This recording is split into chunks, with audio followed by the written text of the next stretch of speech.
Já, ég ætla nú að fá að heilsa ykkur aftur og þakka ykkur fyrir síðast og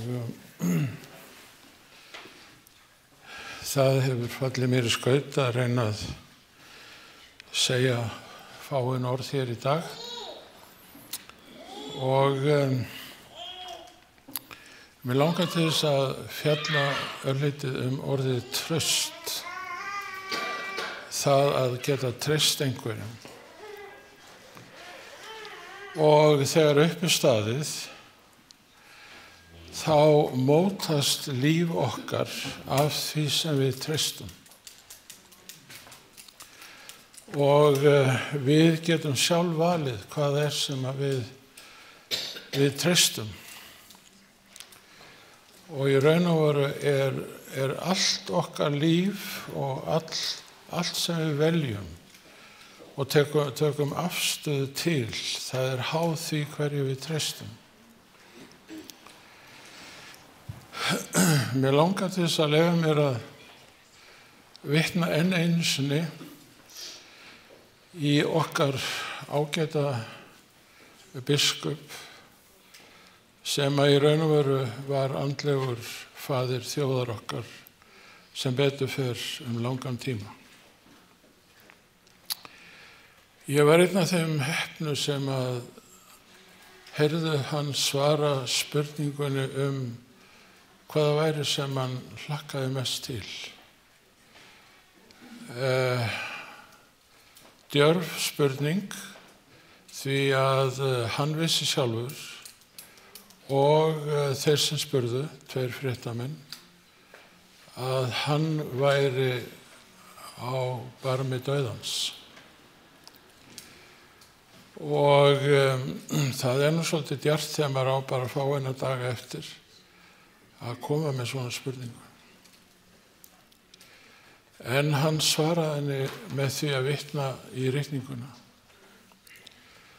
Og hann sagði að hlakka mest til upprisunnar og nýs himins og nýrra jarðar. Og ég þakkaði Guð fyrir það að hann skyldi þora á tímum þróunarkenningar að koma með svona svar. Því að þróunarkenningin, hún að fjarlægja okkur meira og meira frá Guði. Og við erum orðin svo heimskir að við höldum að við getum búið okkur heimkynni jafnvel á Mars, af því það nýbúið að finna hugsanlegt vatn á Mars. Þannig að lífi getur orðið til í einhverjum pollum þar og síðan byggt hnöttin. Stundum þá verður maður svolítið undrandi yfir því hversu, ef ég má orða það þannig, langt við mennirnir göngum í heimsku okkar. En hvað það? Við búum á títubrjónshaus og geimurinn hann orðinn svo stór vegna sjónauka sem við eigum út í geimi. En samt teljum við okkur vita hvernig alheimurinn var til. Og ég verð að segja við sjálfa mig, hvílíkur hroki og hvílík heimska að gera ráð fyrir því að ég sem kannski lifi 70 ár, ef vel tekst til, að ég veit hvernig alheimurinn var til. En hvað það? Við skulum bregða okkur andartak til Jóbs. Hann var góður maður, hann var vitur maður, en það var eitt sem að hann var búinn að gleyma. Og Guð reyndan alveg óbáslega með því að láta hirða allar eigur hans og hann varð sjálfur svo sjúkur að það var stutt í dauðann. Og þá eiginlega reiddist konan hans bæði út í Guð og hann og sagði reynda að koma þér í dauðan sem fyrst. Þvílík huggunar orð. En hvað það? Í 19. kaflanum þá sér Job smá von. Hann segir, ég veit að lausnari minn lifir. Og síðir, þegar ég hef legið í gröfinum langan tíma og það ekkert eftir að líkama mínum, þá veit ég að ég mun samt rísa upp í nýjum líkama. Sama og séra Sigurbjörn sagði. Svo eins og Job þegar vinirnir hans koma og herja á hann með alls konar ásökum sem voru falskar og lygi, að þá einhvern veginn hverfur hann inn í sjálfan sig og fer að verja sig. Og vörnin bendir til þess að hann búinn að gleyma Guði sem skapara. Og hann segir í lok bókarinnar, Job sjálfur, Guð, ég þekkti þig bara af afspurn, en nú veit ég hver þú ert. Ég tek orð minn aftur og ég iðrast í dufti og ösku og bið þig að fyrirgefa mér að ég skyldi að fengi ranga mynd af þér. Það sem nefnilega svolítið furðulegt er það að þegar Guð talar við Job, að þá talar Guð eingöngu sig sem skapara. Hann gefur Job góða lexíu í náttúrufræði, í stjörnufræði og svo framvegis. Og hann segir meðal annars við Job, þekkir þú lög himinsins eða ákveður þú yfirráð hans yfir jörðinni? Hvað með Órion? Hvað með stjörnumerki dýrahringsins? Getur þú haft áhrif á göngu þessara stjarna? Og svo heldur Guð áfram og talar ýmislegt sem að hefur bara með náttúrufræði að gera. Hvert var það vandamál Jóbs? Jú, hann var farin að gleyma því að Guð væri skapari, ekki bara heimins og jarðar, heldur alheimsins, stjörnuheimsins. Og þegar að Job fjarlæðist Guði sem skapara, að þá fór hann að líta á sjálfan sig sem orð þeirra sem þurft á því að halda og augu hinna blindu og heyrn hinna heyrnarlausu og réttlæti þeirra sem urðu fyrir óréttlæti. Hann var eiginlega farin að líta á sjálfan sig sem hálfgerðan Guð. Komdu til mín því að ég hef vit á hlutunum.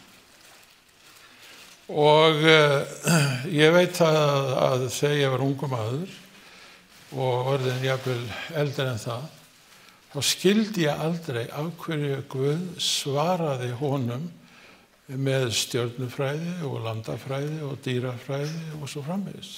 Skildi það ekki. Af hverju talaði ekki Guð við hann það sem við kallum fagnaðarerindi? Einfaldlega vegna þess að Job skildi það að hann ætti endurlausnara, að hann ætti fyrirgefningu syndanna og að hann myndi líkamlega rísa upp frá dauðum á hinum efsta degi. En þrátt fyrir þessa trú, þá einhvern veginn hafði hann ýtt Guði til hliðar sem skapara. Og ég segi við sjálfa mig í dag, þegar ég les og heyri fréttir og hef upplifað á eigin skinni óvenjulegt ástand í Noregi, Svíþjóð og Danmörku. Og ég ætla að leyfa mér að segja það þannig að hnötturinn okkar, hann er orðinn eins og gamall bíll sem þarf að fara á verkstæði. Því að það er svo ofboðslega margt sem fer úrskeiðis. Og menn eru auðvitað að deila það hvort að þetta sé mengun að kenna eða ekki. Ég hef ekki vit á því að taka þátt í þeirri umræðu. Vegna þess að ég er ekki náttúrufræðingur og veðurfræðingur eða haffræðingur eða hvað það mátti heita. Ég er það ekki. Og ég get ekki tekið þátt í þeirri umræðu. En breytingar eru að eiga sér stað. Og menn eru kallaðir heim úr sumarfríi til þess að það sé hægt að slátra nógu mörgum dýrum í Noregi, því það er ekkert fóður handa þeim. Og Svíar hvetjast þjóð sína til að háma í sig nautakjöt af því að það er svo mikið á markaðnum, af því að það er verið að slátra líka. Og í Svíþjóð eru gríðarlega margir skógarbændur og eignir þeirra eru horfnar og tekjurnar sömuleiðis. Segjum við, þetta kemur og fer. Þetta er gangur þróunarkenningarinnar. Ég held að svo sé ekki. Ég er engin spámaður. En ég held samt að við þurfum að athuga með alvarlegum augum hvað er að gerast. Ég sagði að við verum eins og bilaði bíll sem þyrfti að fara á verkstæði. Já, við þurfum að fara á verkstæði með hnöttin okkar. Og við þurfum að vera þess fullviss að sá sem að tekur við bílnum okkar, að hann kann að gera við hann. Og Guð segir, ég mun skapa nýjan himinn og nýja jörð. Og hann bætir við þar sem er réttlæti býr. Biblían segir okkur að gufuhvolfið okkar muni hverfa. Og Einstein, þegar að tilraun var gerð með fyrstu atómsprengjuna, það sem að hafa mest hræddur var að myndu kveikja í gufuhvolfinu og það færi. Og mann getur svo sem spurt sig í dag, og það er hægt að vitna í mörg blöð, Economist, Time, Newsweek, Spiegel, og það er að byggjast upp vegna verslunar, reiði milli Bandaríkjanna og Kína sem enginn sér fyrir endan á. Og ef þessi tvö stórveldi lenda saman og nota kjarnorku, eins og munaði engu í kringu 1960 eitthvað, þegar Kennedy og Khrushchev voru reiðir út í hvern annan, það var bara hársbreidd. Það voru bara einhverjir millimetrar. Og Rússarnir voru búin að koma fyrir kjarnorkusprengjum á Kúbu, sem að þeir ætluðu að senda til Bandaríkjanna. En ég held að Guð hafi gripið í taumana, vegna þess að það stendur í Ópenubókinni 7 að hann heldur aftur af illsku okkar mannanna, á meðan það er ennþá vonum að einhver vilji tilheyra Guði. Og við skulum vona það, vinir, að við njótum þeirra náðar að fá að lifa af þessa tíma sem við lifum á. Í fréttunum hér heima í gær, eða fyrir dag, ég man ekki hvort var, þá var rætt við eldfjallasérfræðing frá háskólanum. Og hann taldi möguleikan á gosi vera til staðar. Hann fór varlega í þetta mál og ég veit að hér situr doktor í jöklafræði. Þannig að ég er ekkert að flytja neitt eitthvað sem ég veit um. En ef Öræfajökull fer að hreyfa sig og ef Bárðarbungan fer að hreyfa sig, þá segi ég ekki annað en Guð veri okkur næstur. En hvað það? Job sagði Guð, ég er skapari himins og jarðar. Þú ert það ekki. Það er ég sem held við jörðinni. Það er ég sem gef henni regn og sól eftir þörfum. Það ég sem sér að gróðurinn vex og að það sé fiskur í hafi til neyslu. Þess vegna leyfum okkur hér í þessum söfnuði að vera með sérstaka uppskeruhátíð í október. Þar sem við þökkum Guði fyrir grænmetisræktin á Íslandi, fyrir túnin okkar sem gefa kindum og kúm hey yfir veturinn, og við þökkum fyrir miðin okkar sem ennþá gjöful, og við þökkum fyrir að kindurnar okkar og kýrnar okkar og hestarnir og aðrar skepnur séu heilbrigðar. Því að Guð ekki bara skapari, hann sá sem að við heldur öllu lífi á jörðinni.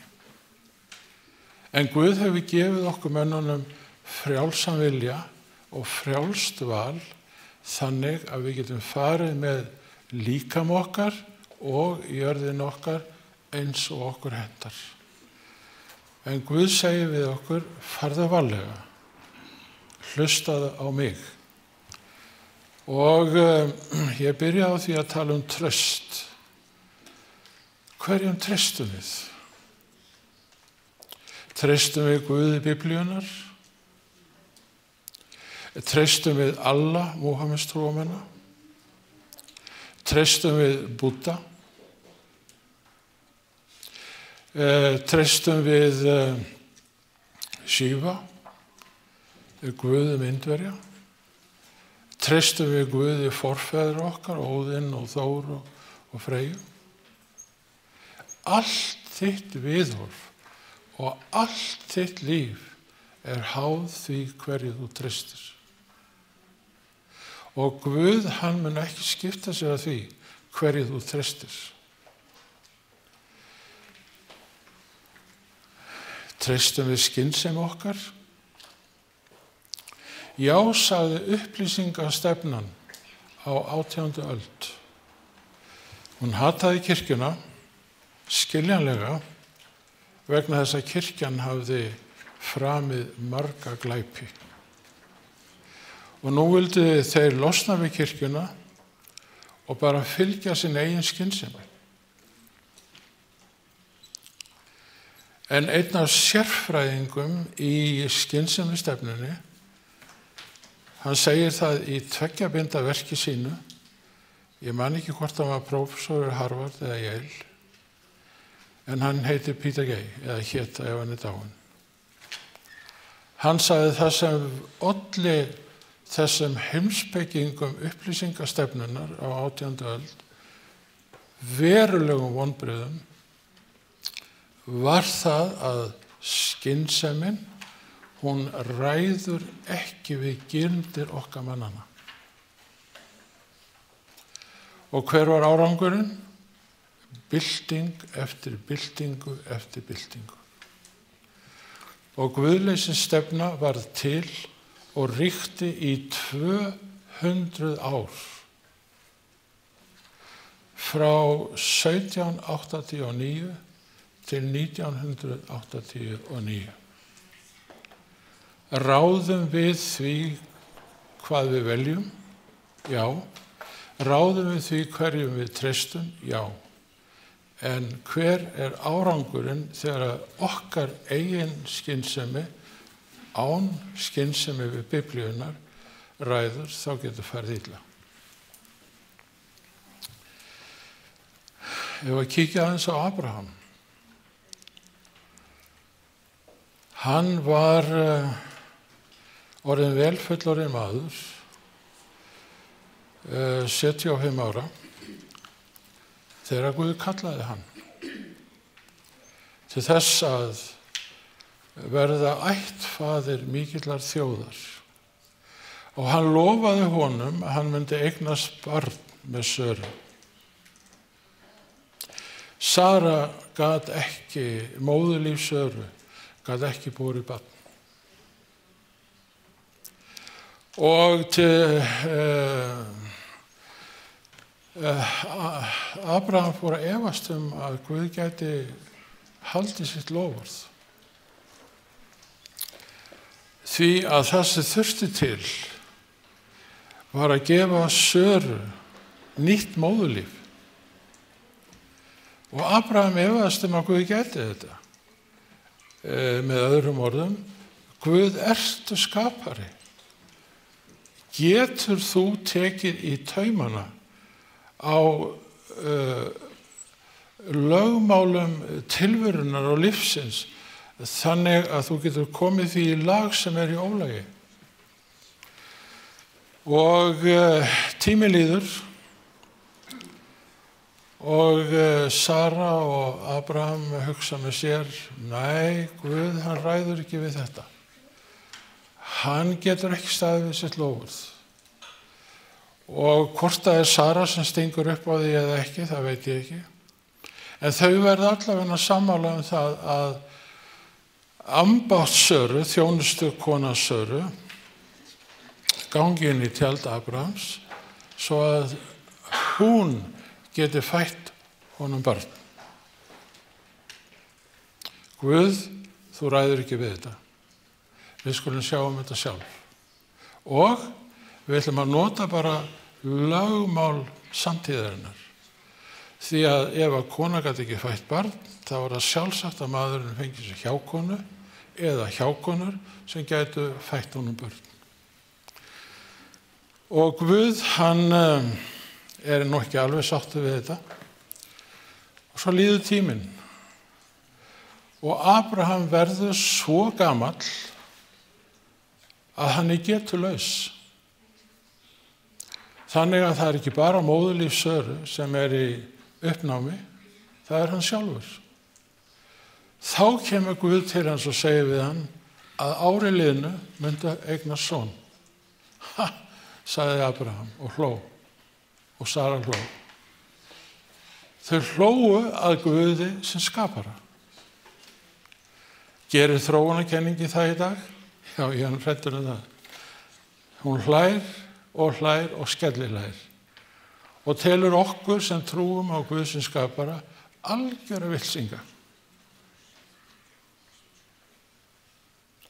En hvað sem nú gerist? Það næstum því ótrúlegt. Guð endurskapar Söru og Abraham. Og Sara verður svo fögur og ungleg að Abraham selur hana enn einu sinni konungi sem átti fullt af konum fyrir. Hvað hafði gerst? Guð hafði endurskapað þau. Og ég viss að þegar Abraham tók á sjálfum sér, þetta ég. Fyrir andartaki síðan var ég hundgamall og holdið hékk á mér. Og Sara mín, hún orðin eins fögur eins og þegar hún var ung. Og svo sendir hann hana í kvennabúr. Og hún sennilega orðin ófrísk. Abraham, hvað þetta að hugsa? Og sonurinn kom í heiminn og fekk nafni Hlátur. Og ég sé fyrir mér Abraham þegar gestirnir koma og segja til hamingju Abraham með strákinn. Og hvað heitir hann? Hann heitir Hlátur. Ha? Hlátur? Af hverju? Jú, ég hló að Guði. Ég hló að Guði sem skapara. Og ég verð bara að sætta mig við það, hann heitir Hlátur. Það það sem Ísak þýðir. En Guð var ekki alveg búið með Abraham. Hann kemur til hans og segir við hann, Abraham, nú vil ég að þú fari með hann Ísak þinn sem orðin rúmlega 20 til ákveðins fjalls, Móría, og þar átt þú að fórna honum. Og Abraham, ef hann hefði notað skynsemina, þá hafði hann sagt, nei Guð, ég geri þetta ekki. En Abraham, hann lokaði á skynsemina og tók Guð á orðinu og sagði, ég beygi mig fyrir þinni kröfu. Og hann þorir ekki að nefna þetta við Söru. Hann læðist í burtu ásamt þjónum og fer til fjallsins. Og ég oft hugsaði hann Ísak, tvítugan, rúmlega. Hann hleður altari með föður sínum, vitandi það að hann muni liggja eftir andartak á þessu altari og faðirinn mun beita hnífnum og síðan kveikja í bálkestinum og hann verða að ösku. Af hverju hlýddi Ísak föður sínum? Af hverju hljóp hann ekki í burtu? Ég á ekkert svar við því. Annað en það að hann bar svo mikla virðingu fyrir föður sínum að það að hlýða honum skipti öllu máli. Hugsi nú hver það sem hann hugsa vill. En af hverju hlýddi Abraham Guði? Við fáum svarið í Hebreabréfinu. Guð hafði lofað því að Abraham fengi son. Hann var búinn að fá soninn. Guð var búinn að lofa því líka að þessi sonur Abrahams einungis myndi verða ættfaðir Jesú Krists. Hvernig gat hann orðið ættfaðir Jesú Krists ef að það átti að fórna honum og breyta honum í ösku? Páll segir okkur í Hebreabréfinu að Abraham trúði því að þótt hann gerði þetta allt saman, fórnaði honum, brendan, þá myndi Guð reisa hann upp frá dauðum og breyta öskunni í Ísak eins og hann var. Þessu trúði Abraham. Hann trúði á almætti skaparans. Ég er orðinn fullorðinn, ég veit ekki hvenær ég fer í gröfina, en ég trúi því eins og Job að Guð á efsta degi vegna fyrirgefningar Jesú Krists muni reisa mig upp frá dauðum. Og ég ætla að enda á því að vitna enn einu sinni í Lúther þegar hann segir: þegar ég hef hvílst í gröfinni langan tíma, þá mun Guð fyrir engil sinn banka á kistulokið og segja: Dr. Lúther, það tími til þess kominn að fara á fætur. Amen.